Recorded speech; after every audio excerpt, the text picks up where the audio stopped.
anyone who understands the complexities of this ambitious cinematic masterpiece? This game isn't stupid! You're stupid!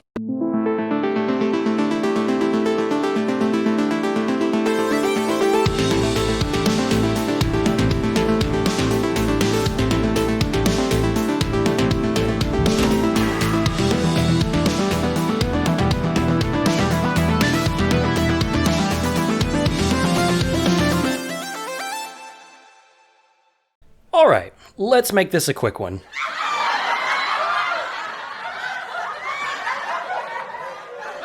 Yeah, a few reasons on why I'm even looking at this one. One, I made myself a promise that I would look at a lot more indie/smaller projects this year, and I'm a little nutty for this blue troublemaker, so it makes the most sense for this to be the first one. Then, last week we were treated to the Sonic Central event, featuring a tease for what the next mainline Sonic game will be. The information was lacking, but I am one of those crazies who gets hopeful at the thought of almost anything, including the Rangers rumors. Then, lastly, opinions on this game got really heated there for a minute. Something about the developers had a Patreon and asking for money from supporters. To be completely fair, I think the guy had a studio beforehand, but that's still pretty crappy. Mainly because they didn't create these characters, and it also has the potential to bring the wrath of Sega's legal department down on not only this project, but any other fans who see this game get away with it. It's not fair for people to be making a profit, even if it's to help a team put a roof over their heads, for a game that doesn't feature original characters or scenarios. There is nothing original in this demo. We've seen Sonic and company run through deserts and forests looking for Chaos Emeralds, we've seen gun robots chasing Sonic, we've seen Shadow use his Chaos powers, we've seen Tails fly a plane, we've seen Knuckles stand in front of the Master Emerald and say ominous things, we've seen the boost, we've seen the light dash, we've seen the homing attack, we've seen this inner beam grappling hook thing, we've seen rings, we've seen grind rails. None of these things are bad, but they are not new concepts. Thus, I don't know how the team doesn't feel at least a little sleazy by asking for money to continue this project. And I mean, the engine they've used to make this game isn't even their own creation. I followed the development of the Infinity engine extensively, and while I'm sure the Omens team has made some modifications and tweaks to things, it's not a wholly original engine, and another yikes to back up the Patreon debacle. But alright, enough with the formalities. As far as the game goes, it was pretty good. I've seen people absolutely lay into this game, and not to say that it didn't deserve it, but I don't think most people are going to check out how rough looking the ring model is, or if certain areas were given the wrong footstep sound effects. But I highly doubt the general consensus will be taking these things into consideration while playing. They'll be too focused on how aggressively next-gen everything looks. Yeah, let's start off with this presentation. While I do like a lot of the environments, I think they blend well with Sonic's established world. I especially liked Area 99, and the Echidna statues in Moldy Jungle were a nice touch. They all feel like places that Sonic should be running around in. The style used to present these areas to us is a different story. Everything looks just a tad too realistic, I want to say. Like the motion blur effect that just muddies the picture as you simply rotate the camera or as you run past everything. The lighting is just way too harsh most of the time. Like Sonic's eyelids are causing a lens flare right here. Using chromatic abrasion to simulate the effects of a real camera lens in a Sonic game? Why? It just looks out of place. It often feels like we're trying to see how many light sources we can jam into a single scene at one time with some of these stages, coupled with all these reflective surfaces on top of the motion blur, and it gets difficult to tell what I need to focus on far too many times. And there are other times where I just can't see anything. The Infinity engine always had tons of these flashy particle effects and stylish flourishes to accompany all your actions, but I was always wary about how these could be reasonably implemented into a game without making things too visually hectic. And I guess that fear wasn't completely unjustified. Not that these don't add a bit of visual flair, they surely do, but there isn't such a thing as overkill. Other than that, texture work is pretty good throughout. The UI is just the default Infinity Engine UI, and it's pretty basic. I assume it's something that'll get updated as the game progresses. The cutscenes.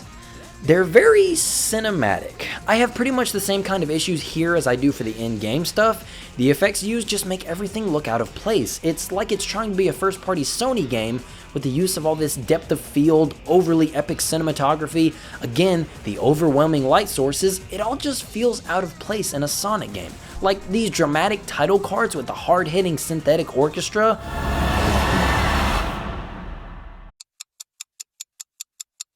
You can come down now, Sonic.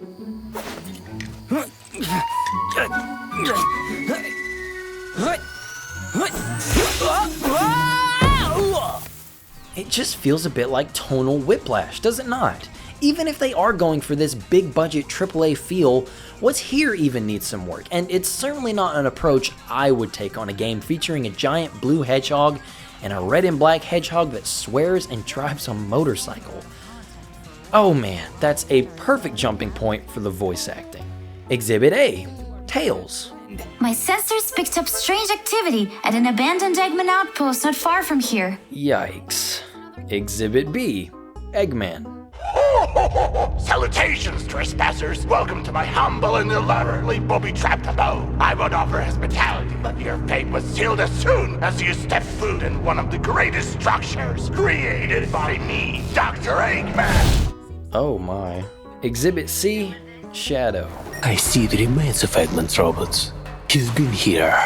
Doctor has beaten us to it. Didn't have enough time. Where's the objective's location? That one's just... wow. Okay, look, it's very obvious that these actors are not native English speakers, and I'm also not saying that they're incapable of delivering great performances in these roles. But good God, this is awful. Shadow is by far the worst. He seemingly rushes through his lines with no regards for inflection or timing, and if it weren't for the subtitles, I don't think I would have been able to understand him at all. An edgy, graveled voice with a thick accent does not suit the ultimate life form in the slightest. The few lines that Eggman has suffers from the same problems as Shadow, but there is simply less of it to hear. Tails isn't great, but admittedly not as bad as Shadow. But again, it's very obvious that English is not their first language, and it makes it very difficult to take it seriously, which is obviously the intent here. Sonic is the only one who I find bearable, and the guy is just doing the typical Sonic shtick. I really hate to tell the cast that they don't fit because I'm sure they're doing their absolute best, but they just don't fit. I hate to be that guy, but I think a recast is in order. Shadow, Eggman, and Tails at the very least. Take to Twitter or castingcall.com and find actors who fit the roles better than this. The characterization and writing is on point for the most part. They all behave closely to their established personalities in and out of the cutscenes. There were a few lines that got a smile out of me. Wrecking is more of a Knuckles thing. Except now he's guarding the Master Emerald. Honestly, it's a miracle that he hasn't given it away by now. And as far as the actual narrative is concerned, I didn't bother to pay any attention. I just don't really care, and if you want some clarity on why that might be, I did a whole video on Sonic stories, so you can check that video out with the help of the card up top. But at least the small quips of dialogue during the stages do a good job of adding flavor text to the situation while you're boosting everywhere and through everything. That's right, we're a fan game featuring the boost formula. I know, pigs must be f***ing flying. Not gonna keep anything from you here, I am sick of the boost. I really do think it's run its natural course, no pun intended. But it's here for this game along with some other tools that the hedgehogs can use. There's the homing attack as expected, but it's not as user-friendly as it normally is. It doesn't matter if Sonic's facing the target he wants to homing attack, instead the camera is the main component. The target has to be close to or directly in the center of the screen to actually use the move. It can work reliably when you get past this extra step, but whipping the camera around all the time can lead to some disorientation if done repeatedly. The spin dash is apparently here somewhere, but I never used it in all of my 3 hours of playtime, so here I am now, going back and recording it just so you can see. How sweet of me, I know. I'm particularly grateful that we have the most reliable Lightspeed dash in Sonic history. The bounce bracelet from Adventure 2 works as it should, the Lightspeed attack is here, but I never used it because it takes so much time to wind up. We've got a double jump. These grapple point swings are pretty nifty to look at, but pretty much do the same thing as a hoop or a dash ramp. It's fun enough though. Shadow gets some extra love here. He can do everything that you'd expect a Dark Doppelganger to do, minus the grapple and the bounce bracelet, but Shadow has 4 Chaos abilities to use at any time. Chaos Spear can be used to activate switches from afar and take down enemies if you get bored with the infinitely better homing attack. Chaos Blast kills every enemy in a given area, but uses most of your Chaos meter. Chaos Control slows down time, but it's not worth any advantage it might have given you. It takes away your double jump and also slows the camera rotation exponentially, which means your homing attack is effectively gimped as a result. And finally, there's the Chaos Dash, the only ability I actually used. It's nothing special, just a short dash, but it was great for correcting mistakes. And it inherits your direction and instantly warps you in the direction you were going, so I can use it to get some goodies in an unintended way. Oh, and I'm gonna go ahead and say that that double jump is the best I've ever used in any Sonic game. It's great for precision platforming because it doesn't neuter your speed, but it also gives you plenty of influence over your aerial position. And your air game in this game is just great in general. The Infinity Engine has this amazing skydive mechanic. Okay, so when Sonic or Shadow falls for long enough, they enter a free-falling state where they travel further than usual. This feels great for shooting across long distances, and is even incorporated nicely into the level design. Speaking of, I think these stages are pretty good. Lots of opportunities to use some quick thinking to get to the goal in a creative way. The homing attack can be used to, for lack of a better term, cancel a mid-air boost. So if you have the chops, you can pull off some fun tricks. Just about every level is jam-packed with alternate routes and forks in the road, which are always fun to see. It does seem like it's more of a choice between Hallway A or Hallway B a lot of the time, but there are some instances of skilled play being rewarded with goodies or an easier route on the upper pathway. There were a few sections that I felt were pretty clever. There was a healthy amount of platforming to go around throughout the entire adventure, I might add, which actually feels pretty good, no doubt and thanks to that double jump. It can get a little familiar with boost hallways from time to time, but I've come to expect that from any game with the boost, honestly. Sure, grind rails and other things are brief distractions, but the boost takes center stage for most levels. I've just grown so numb to the boost that I tend to run regularly when I can get away with it, only tapping the boost to get going from a sluggish start. But when I'm forced to just run in a straight line without a care in the world, my eyes glaze over. Levels too often feel watered down because of the overwhelming use of this type of homogenized set piece. Luckily, some adventure style layouts do show up from time to time, and there was even a section or two that made some good use of the boost. Waterfall Chase is a boost heavy level that forces you to keep boosting, otherwise you'll be swallowed up by deadly water. And running through these light rings keeps your boost filled. I got 06 Mach Speed section vibes big time here, but you know, actually fun. It's a gimmick level ultimately, something packed with a whole bunch of spectacle and only a little bit of substance, but I enjoyed it. And again, the air boost can be so much fun to chain into other moves. But then we come to the gimmicks of each level. The first few were fine, mainly because there isn't anything too crazy. Maybe run on some water here, grab this vine to do something that could have been done by the grapple bean, but I'll stop. However, some dare to be a bit more unique. We get a nostalgic trip through White Jungle from Adventure 2, but these swings need a bit more fine-tuning. If you don't touch the controller at all, most of these vines will simply not throw you far enough to make it to the intended platform. And I know you might be thinking, just hold the analog stick forward. Well, I would, but the camera freezes when you grab on, making it a split-second guessing game on which way I need to try and look once it starts going. Then there's Tree Palace. This whole level is about climbing to the top of this giant tree. My first time through, this level took me nearly 20 minutes. That's insane for a Sonic the Hedgehog level, but I should say that I don't think it's an outright bad level. A puzzle-oriented level is not a bad thing, I just think that the lack of direction is this one's issue. There was an attempt, mind you, but not enough of one. The beginning cutscene shows you a switch under the water for about 4 seconds, but I was still absorbing all the information from everything else that it didn't stick with me. Plus, at this point in the demo, I had never seen a wall-mounted switch. I had no idea what I was looking at by this point in the playthrough. It took me almost 4.5 minutes to find that on my first go. Then, after you make it to the second floor and activate this switch, the camera pans over to this cage that was just unlocked. So I started searching for a way to get over there. It took me 7 more minutes to realize that I was right in front of the solution the whole time. I just had no idea I was supposed to ride that platform in front of me. It's obvious now, but I didn't even see it initially. This could have been easily fixed by adding a camera pan on the way back from the Rainbow Ring displaying the path that the player can travel, instead of a hard cut back to Sonic. I actually enjoy this stage now and can casually finish it in a little over 4 minutes. There are also 2 boss fights, but they have some missed potential. The decommissioned Egg Dragoon is pretty cool, the boost is great for closing the gap after the audio telegraph and quickly landing a hit, but the Vortex is disappointing. He's a two-phase boss that you actually have to chase in the middle of the fight, and also, this is a boss you initially fight with Shadow. You can play any level as Shadow or Sonic after you beat in the demo story mode, which includes the bosses. I would think that having all these powers specifically designed for combat would in turn make combat encounters more interesting for Shadow, but they don't.